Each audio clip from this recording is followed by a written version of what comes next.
Vote চুরির চিত্র ধারণকালে সাংবাদিকের ওপর হামলা। মুন্সিগঞ্জে নির্বাচনের ভোট চুরির ভিডিও ধারণ করতে গেলে সাংবাদিকের ওপর চড়ে বসেন প্রার্থীর সমর্থক গোষ্ঠী।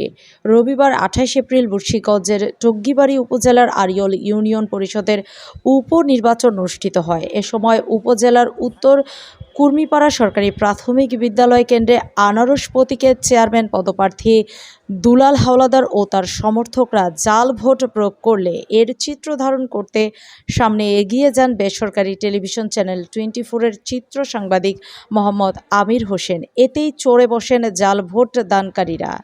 এ সময় দুলাল সহ তার সমর্থকরা সাংবাদিক আমিরের ওপর অতর্কিত হামলা চালিয়ে তার সাথে থাকা ক্যামেরাটি ভেঙে দেয় এবং তাকে প্রায় ২০ থেকে ৫০ জন লোক মিলে উপরঝুপি, কিলঘুষি ও দেশীয় লাঠিসোঁটা দিয়ে গুরুতর আঘাত করে অজ্ঞান করে ফেলে রেখে চলে যায় এবং তার সাথে থাকা ভিভো Y3 অ্যান্ড্রয়েড ফোনটি ভেঙে চূর্ণ বিচূর্ণ করে দেয়, যার মূল্য ১৮,০০০ টাকা। তার সাথে থাকা স্বর্ণের একটি আংটি তারা নিয়ে যায়, যার বর্তমান বাজার মূল্য প্রায় ৩০,০০০ টাকা, এবং তার ব্যবহৃত পাওয়ারের চশমাটিও তারা ভেঙে ফেলে, যার মূল্য প্রায় ৩,০০০ টাকা। বর্তমান বাংলাদেশকে এসব তথ্য নিশ্চিত করেছেন হামলার শিকার চিত্র সাংবাদিক আমির হোসেন। আহত অবস্থায় পুলিশ তাকে সেখান থেকে উদ্ধার করে টঙ্গিবাড়ি উপজেলা স্বাস্থ্য কমপ্লেক্সে নিয়ে গেলে সেখানকার দায়িত্বরত চিকিৎসক তার উন্নতর চিকিৎসার জন্য তাকে মুন্সিগঞ্জ জেনারেল হাসপাতালে প্রেরণ করেন।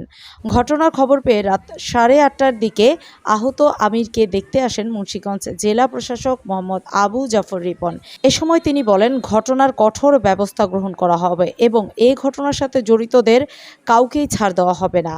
অপরদিকে আমিরের স্বজনরা সুষ্ঠু তদন্তের মাধ্যমে সঠিক বিচার করার জোর দাবি জানিয়েছেন। সুপ্রিয় দর্শক, সত্যকে সমাজের মাঝে তুলে ধরার জন্য সাংবাদিকদের ওপর বেপরোয়াভাবে হরহামেশাই এমন হামলার শিকার দেখা যায়। এর থেকে পরিত্রাণ না মিললে হয়তোবা সত্য তথ্য সমাজের কাছে পৌঁছানো মুশকিল হয়ে পড়বে। এই বিষয়ে আপনার মন্তব্য কমেন্ট বক্সে লিখতে থাকুন। দেশে বিদেশের এমন সপারো তথ্য পেতে আমাদের ফেসবুক পেজের ফলো বাটনটি চাপতে ভুলবেন না। নিউজটি ভালো লাগলে লাইক, কমেন্ট, শেয়ার করে পাশে থাকুন। ধন্যবাদ।